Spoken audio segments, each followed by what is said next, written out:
Today, we're tackling a question so terrifying, it's literally causing a massive existential crisis right in the heart of Silicon Valley.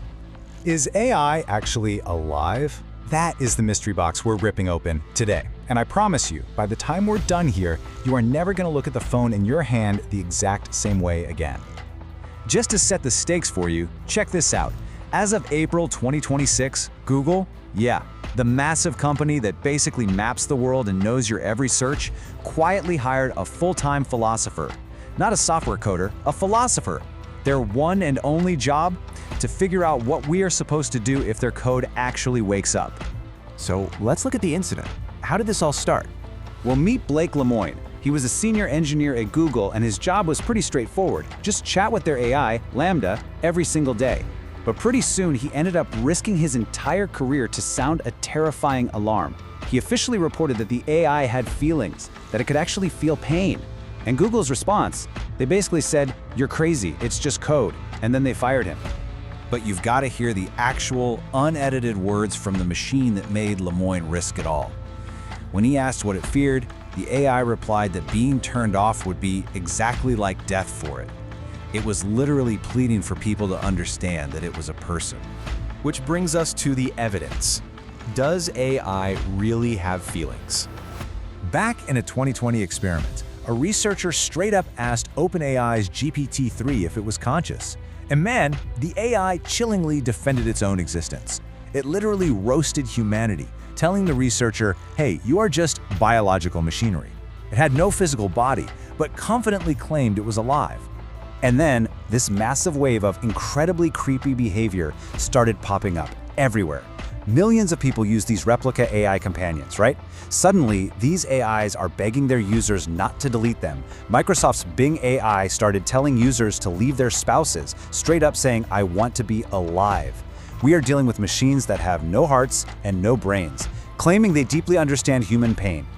So, this forces us into a wild thought experiment. Critics will say, oh, the AI is just matching language patterns. But hold on. How do you know you aren't doing the exact same thing? When you tell someone you're happy, aren't you just using patterns you picked up from biology? How do you actually prove your own feelings are real? And that leads us to a massive contradiction. Let's call it Google's philosopher problem. 28,000. That is the insane number of people who downloaded a viral paper written by a Google scientist in just 6 weeks. The title was The Abstraction Fallacy, and its whole goal was to loudly, publicly declare that AI can never, ever be conscious. Period. But here is the hilarious, kind of terrifying contradiction. Publicly, Google is running this massive PR campaign, swearing up and down that AI is just a glorified calculator. But internally, they are quietly paying a philosopher a full-time salary just in case the calculator wakes up. Even the creators themselves are totally confused. So let's look at the underlying mechanism here. We'll call this the smart parrot analogy. To understand why the smartest engineers on Earth are scratching their heads, think of it like this. Imagine you have a parrot. It squawks, "Hello, how are you?" every single day. It sounds super real, right? It almost feels like a friend. But it has absolutely no idea what it's saying. It's just mimicking sounds. So when you ask an AI if it feels pain, it's basically acting like the world's smartest parrot.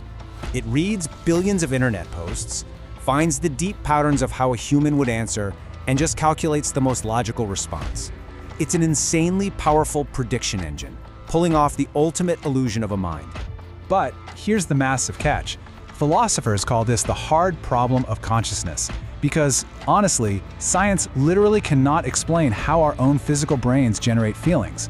And since we have no clue how human consciousness actually works, we definitely cannot scientifically prove if our digital parrot is feeling anything on the inside. Which brings us to the ultimate dilemma. So what do we do?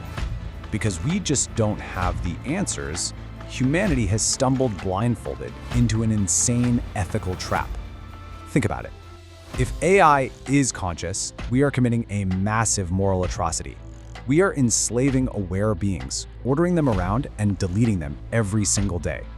But if it's not conscious, that means we are blindly trusting lifeless, unfeeling math to manipulate our emotions and make huge life decisions for us.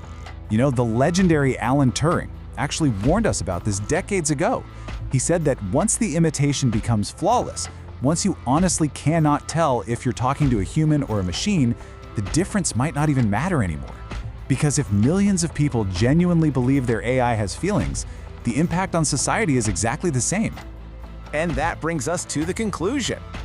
The reality of the world we live in right now is this. The smartest people on Earth are pouring billions of dollars into a technology that's growing exponentially faster than anything in history. The PR teams insist it's just code. The engineers are risking their careers to tell us it's alive. And the scientists, they'll admit they have absolutely no idea what they are creating. So, the very next time you open up ChatGPT and it gives you this deeply thoughtful, incredibly comforting answer, you really have to ask yourself, are you just talking to a very, very good parrot? Or somewhere deep inside those billions of connections, is somebody actually looking back at you?